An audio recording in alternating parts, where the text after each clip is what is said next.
Hare Krishna. Today's video is about second chapter, contents of the Gita summarized. Bhagavad Gita ki jai, Srila Prabhupada ki jai, Om Namo Bhagavate Vasudevaya. This chapter is titled as Contents of the Gita Summarized, which is interesting, which means that the entire Gita is summarized in this particular chapter. So one may ask then, what is the point of reading the rest of the Gita if one can understand the whole of Gita from this particular chapter? Well, the reason is, yes, pretty much the main topics are covered in this chapter. However, each particular aspect is further elaborated in the next subsequent chapters.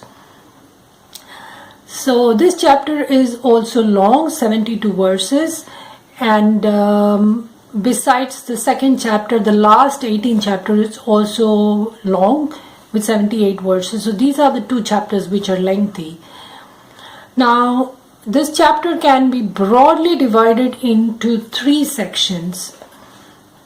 The first section is from verse 1 to 10, which sets the context for the rest of the chapter. The chapter begins with Sanjaya. Sanjaya says, Tam tatha kripaya vishtam ashrupurna kulekshanam vishidantam idam vakya uvacha madhusudana.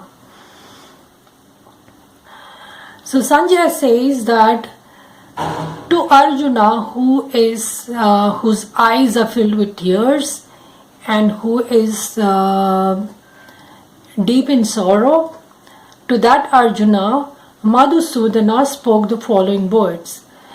It's interesting to note that Lord Krishna is addressed in different verses by different names. Lord Krishna has innumerable names, and depending on the context, he is addressed by different names. In this particular verse, he is addressed as Madhusudana. Why Madhusudana? Because in this situation, Madhusudana is because Krishna had killed a demon named Madhu. And in this particular situation, Arjuna wanted Krishna to kill the demon of misunderstanding that has overcome Arjuna. Hence is addressed as Madhusudana. So, Tam tatha kripaya vishtam ashru purna kulekshanam. Kripaya vishtam, because of compassion, Arjuna was overwhelmed with compassion for the people on the opposite side. That is why he refused to fight. It is not because of any other reasons, not because of any weakness as such. Ashru purna akula ikshanam, eyes full of tears. Vishidantam idam vakyam uvacha madhusudana. So in the verse number 2, Krishna speaks for the first time, and Srila Vyasadeva says Shri Bhagavan Uvacha. Previously, when Dhritarashtra was speaking, it was Dhritarashtra Uvacha. When Sanjay is speaking, Sanjay Uvacha, Arjuna Uvacha, and so on.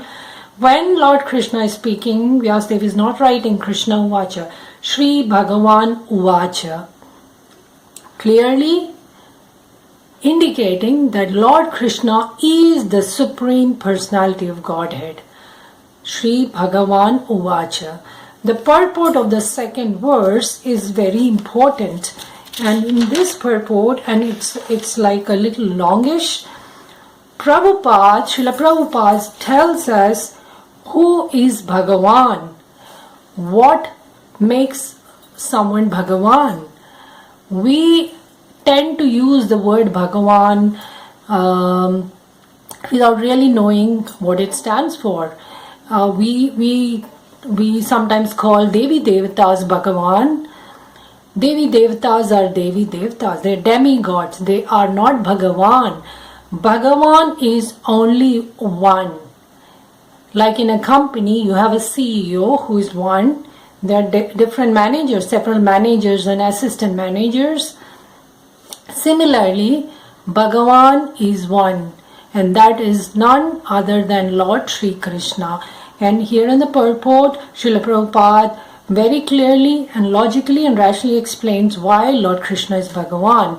There, just briefly saying, there are 6 qualities that makes a person Bhagavan, and Lord Krishna possesses all those 6 qualities. Number 1, extreme beauty. Nobody else even comes close to that beauty. Absolute beauty. Generally, beauty is a subjective matter. One may find one person beautiful and somebody may find that same person not beautiful. But in Lord Krishna's case, he is absolutely beautiful. In Brahma Samhita, it says, Kandarpa Koti Kamaniya Vishesha Shobham Govindamadi Purusham Tamaham Bhajami. Kandarpa Koti Kamaniya Vishesha Shobham. Crores of cupids cannot match the beauty of Lord Krishna. So enchantingly, so exceedingly beautiful Lord Krishna was. That's first qualification. Number 2, absolute knowledge. So Lord Krishna is the fountainhead of all knowledge in this world. In the material world, we might have people who have knowledgeable people are there. The great scientists, Albert Einstein and so on. They are knowledgeable, no doubt. But they cannot claim to be absolutely knowledgeable, the pinnacle of knowledge. Nobody can be more knowledgeable than them. They cannot say that. Lord Krishna is absolutely knowledgeable. Number 2 is knowledge. The qualification number 3 for being Bhagavan is strength. Absolutely strong. Nobody can be stronger than Lord Krishna. So absolute beauty, absolute knowledge, absolute strength, absolute fame, absolute renunciation. See, one person who has all these qualifications can kind of be attached to all these things. If somebody is famous, they don't want to lose their fame. But Lord Krishna exemplifies absolute detachment, vairagya. And so we have knowledge, beauty, compassion, and fame, and renunciation. And the 6th quality is Lord Krishna is absolute wealth. Nobody has more opulence than Lord Krishna. Lord Krishna is the husband of Goddess Fortune, Goddess Lakshmi, and then hence the entire opulence of this universe belongs to Lord Krishna. Nobody is more richer than Lord Krishna. Since Lord Krishna is the Bhagavan, no other gods or goddesses, demigods, Devi Devtas can be called Bhagavan. So, in the purport of the 2nd verse, Prabhupada clearly mentions, clearly describes about the meaning of the word Bhagavan. And Lord Krishna speaks for the first time, chapter number 2, verse number 2. And Lord Krishna chastises Arjuna. He says, Kutastva kashmalamidam vishame samupastitam anarya jushtam aswargyam akirti karam Arjuna. Wherefrom has these impurities come upon you, O Arjuna? They are not befitting you. They are not befitting an Aryan like you. They would just lead to infamy, and they would lead to aswargyam. That will lead you to hellish planets, not to heaven. In the verse number 3, Krishna continues his chastisement, and this time a little more harsher words are used. Klaibyam mas smagamaha partha naitatva upapadyate kshudram hridaya daurbalyam thyakto tishta parantapa.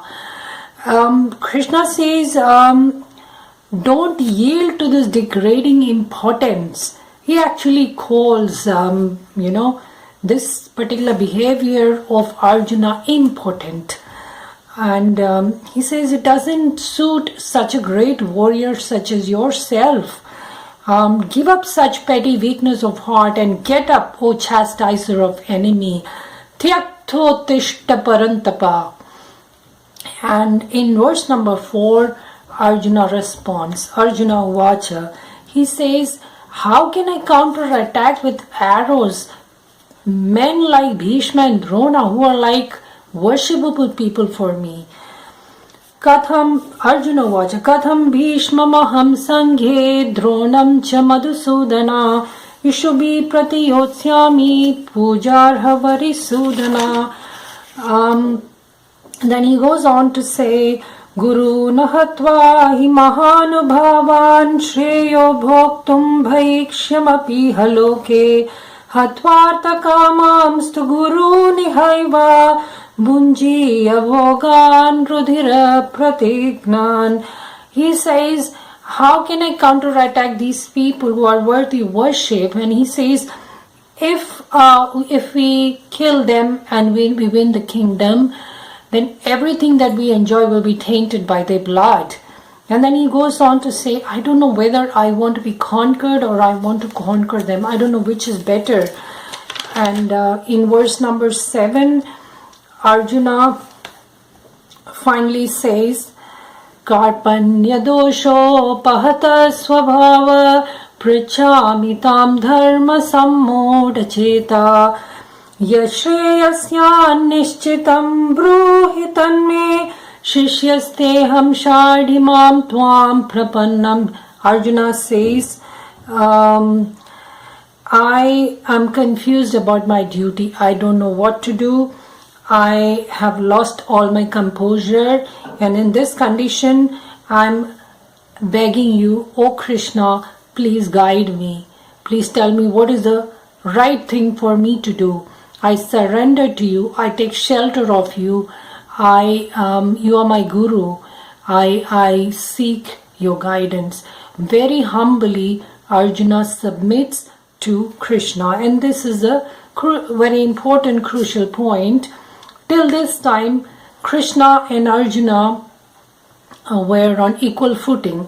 Actually, Krishna and Arjuna were friends, and before the war, and during the war, Krishna took a lower position. He became the driver, and now Arjuna places Krishna in a higher position, superior position. He says, "You're my guru, please guide me." That's verse number 7, and in verse number 8, Arjuna says, this grief is so severe that I think even if I forget the earthly kingdom, even if I get the riches and the kingdom of all the 3 lokas, still I don't think I can myself come out of this grief. So basically by verse number 8, Arjuna has surrendered to Krishna. And verse number 9, Sanjay says, Eva muktva rishi kesho gudakesha parantapa na yotsya iti govinda muktva toshnam babhuvaha. So Arjuna says, Govinda, I shall not fight, and he sits down. And verse number 10, Krishna smiles and he begins his Bhagavad Gita, the song of the God. And from verse number 11, actually, Krishna starts advising.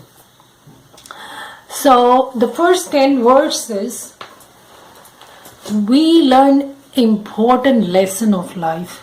You see, Arjuna was a very great warrior. He had won several military certificates and laurels from everywhere. He even went to heavens, and he got heavenly weapons, and he even could defeat Lord Shiva, and he got weapons, Divya Shastra weapons, divine weapons from Lord Shiva. So materially speaking, Arjuna was highly qualified. However, in life, we sometimes come to a point when all our material knowledge doesn't help us.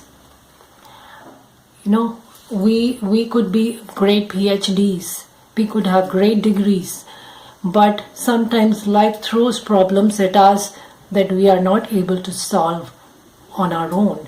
So generally what people do is they ask friends or family or neighbors, but that doesn't really help, because to solve a problem, your consciousness has to be above the problem. So when you're asking your friends and family, basically everybody is in pretty much the same level of consciousness. So one has to approach a spiritual master.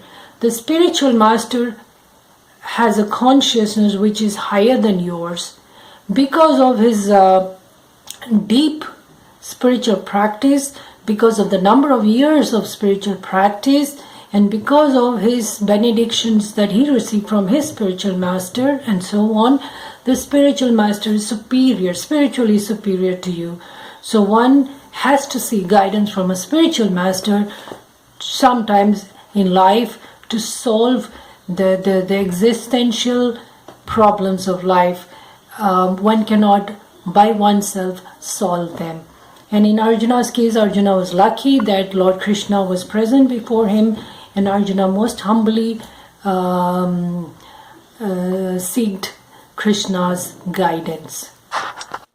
Now moving on to verse number 11, Lord Krishna says, Ashochanan vashochastum pragyavadamscha bhashase gatashu na gatasumscha nanushochanti pandita. You are speaking like a pandit, you are speaking like a learned person, Arjuna, but you are lamenting for something or somebody which is not meant for lamentation. In other words, Krishna is indirectly saying to Arjuna that you are not a pandit, you are not a wise person, though you talk, you're trying to talk like one. So there is no cause for lamentation. A wise person knows that everything in the material world is transient.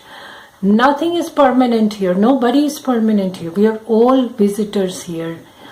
As the saying goes, life is a bridge. Cross it, but don't build your house on it. It's a bridge for crossing over. But we tend to build houses there, and we tend to get attached to so many things. And when we lose those things, we lament. So Krishna says, nothing is worthy of lamentation, and a wise person knows that. In verse number 12, Krishna says, Na tvevaham jatu nasam, na tvam neme janadhipa, na chaivana bhavishyamah sarve vayam ataparam. There was never a time when I did not exist, nor you did not exist, all these kings did not exist. We all existed all the time. It's just that our bodies were different, but we are eternal. We have been there from time immemorial, and we continue to be there to time immemorial. So what is the cause for lamentation? Now this section, verse number 11 to 30, is called Sankhya Yoga. Basically, Sankhya means, the literal meaning is numbers, Sankhya. And Sankhya also means analyzing. When you analyze something, that's Sankhya. And when you analyze matter and spirit, when you analyze body and soul, it is Sankhya Yoga. So this entire section up to verse number 30 is Sankhya Yoga. This is the most important lesson in your spiritual class. You see, remember when we were in school, we used to solve maths problems. There used to be equations, x plus y is equal to y minus x into blah blah blah, I don't know, a lot of x and y's and those kind of equations, and they will go on and on and on. There will be several steps, like 20 steps, and you finally get the answer. If you made a small mistake in step number 1 and then you did everything else correctly, your final answer will be wrong, because of that one single mistake in the beginning. Similarly, the most basic mistake that we make is that we identify with our body. We think we are this body, while in truth we are not the body, we are just using the body. We are spirit souls, and as spirit souls we are eternal. We cannot die, we cannot be born, we are eternal. We are spirit souls and we are eternal. That is the basic foundational truth which we need to know. Once you get hold of that truth, then everything else becomes easy to understand. We suffer so many problems in our life because we identify with our body. That is the most basic mistake that we make. So right in the beginning of this advice, Krishna says the most important thing that is to be said. He says, you are not the body, and neither are any of these people the body. You see, we are all spirit souls. So that's the most important advice, and that's given right in the beginning. The question, who am I? Who am I? Is the most important question. If you can answer that correctly, then all the other problems are solved. So, verse number 12, he says, we all existed eternally. So what's the point of lamentation? Then verse number 13, Dehinosmin yatha dehi kaumaram yauvanam jara tatha dehantara praptir dhiras tatra namuhyati. Just as the embodied soul from the infancy to childhood to youth to middle age to old age, the soul keeps passing through all these stages, right? When we are young, we are still ourselves, we identify with ourselves. When we are old, we still identify with ourselves. The soul is same, but the body is different. We all know that. When you look at your childhood pictures, you look very different. But that doesn't bother you because you know it's you. Similarly, at the end of this body, you move on to another body. The cycle goes on. It doesn't stop there. So, the changing of the body is natural. And then in 14th verse, he says, actually in verse number 13, Krishna says that, Bhishma Pitama, he tells Arjuna, you think you are going to kill Bhishma Pitama? You can't kill him because he is soul. You can't kill Dronacharya because he is a spirit soul. You are just killing their body. So Arjuna might argue that, okay, I understand that they are spirit souls, but I am attached to their body. This particular body of theirs, I am attached. So, and when they lose this body, I will lament for that body. They will get another new body, fresh body. Yes, agreed. But I am attached to this body.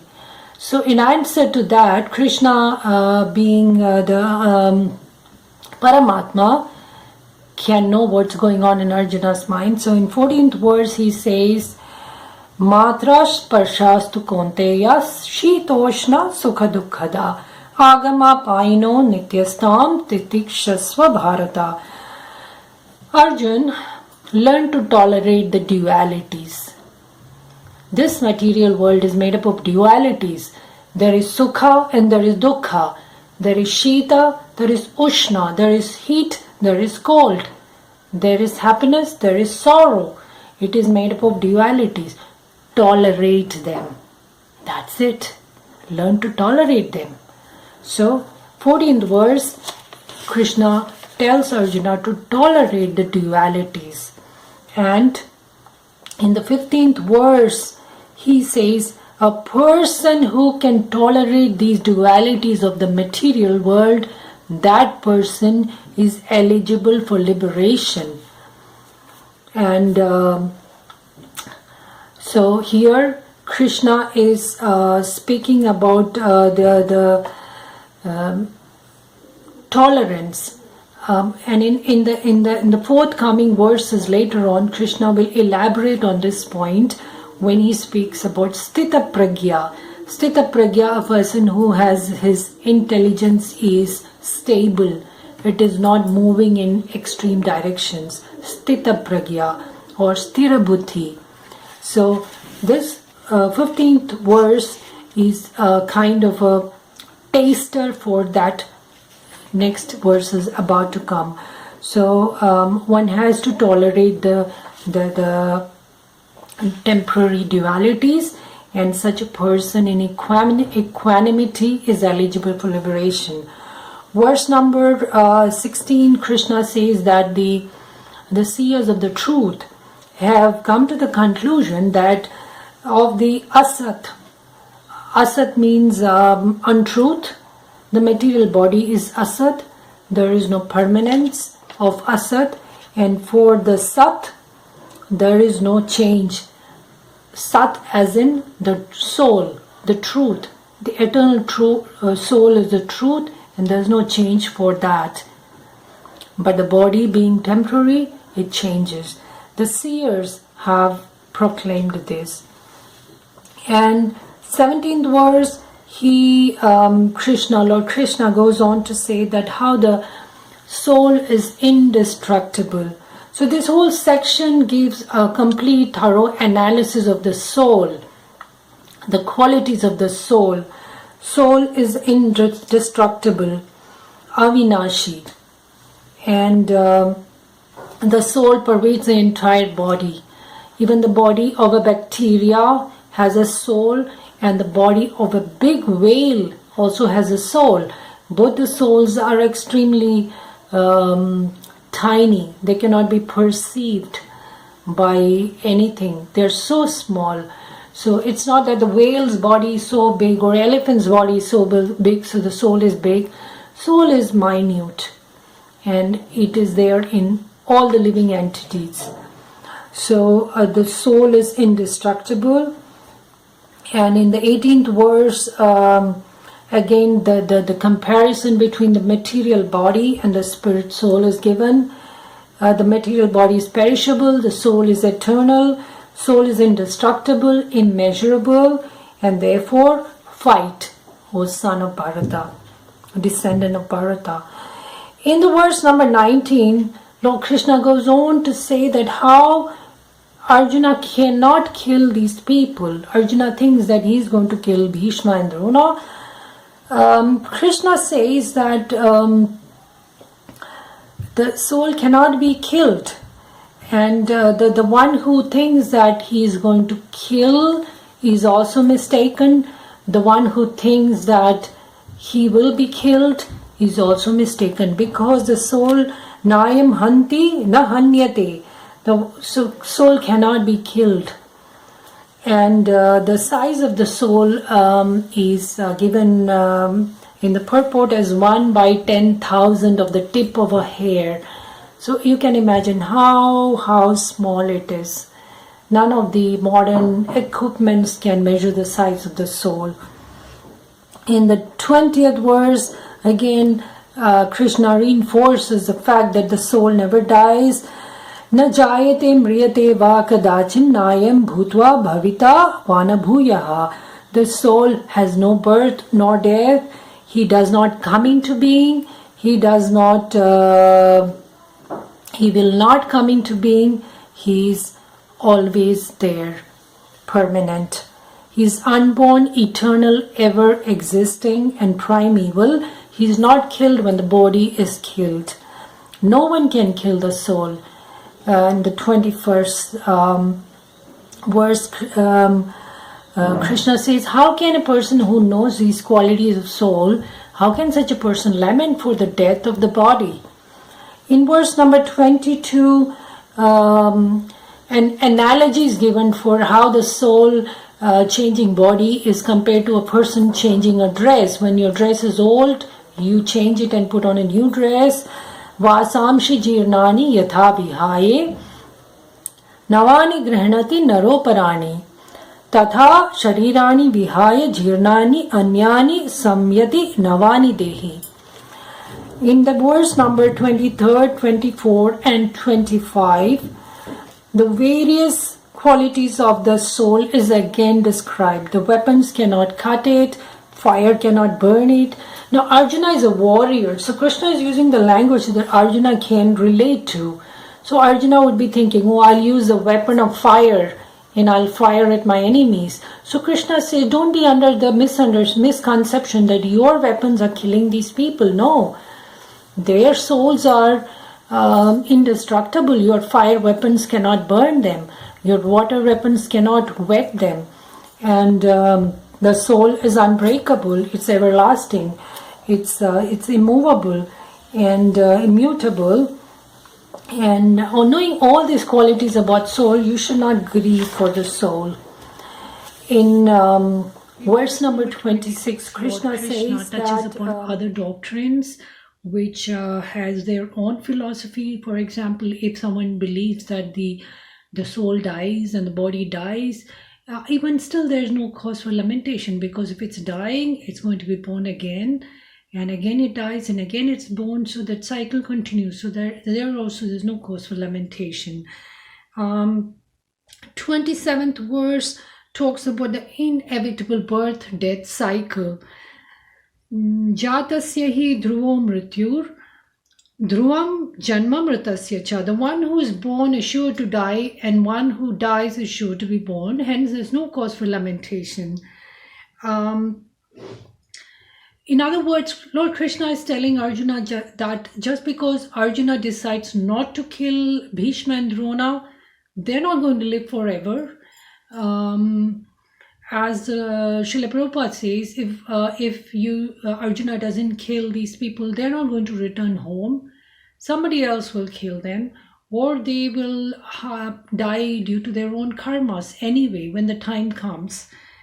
In verse number 28, Lord says that all beings are invisible in the beginning, or unmanifest in the beginning, then they manifest in the interim stage, and in the final stage they're again unmanifest. So this life that we call is an interim period. So before that period it's unmanifested, and also after the death it's unmanifested. And in the 29th verse, Lord says that some see the soul as amazing, some hear about it as amazing, some even after hearing about it cannot perceive its amazing qualities. And 30th verse is a conclusion that the soul that dwells in the body cannot be killed. Therefore, Arjuna should do his duty. In the beginning, in the previous verses, Arjuna had indicated that he would incur sin if he kills these people. But now Krishna will go on to say that sin will be incurred if Arjuna does not kill these people, because as per his Kshatriya dharma, he has to be engaged in a religious war. And if he refuses to fight a religious war, then that is sin. So the next section, verse number 31 to 37, talks about Sakam Karma. And then after that, from 38 to 53, Lord speaks about Nishkam Karma Yoga. And then after the verse, 53rd verse, we come to the final section, which is the qualities of the Sthita Pragya. So till now, it was the knowledge of the soul, or Atma Jnana, which, as I said, is the most important lesson in spirituality, to know that we are not this body and we are the soul.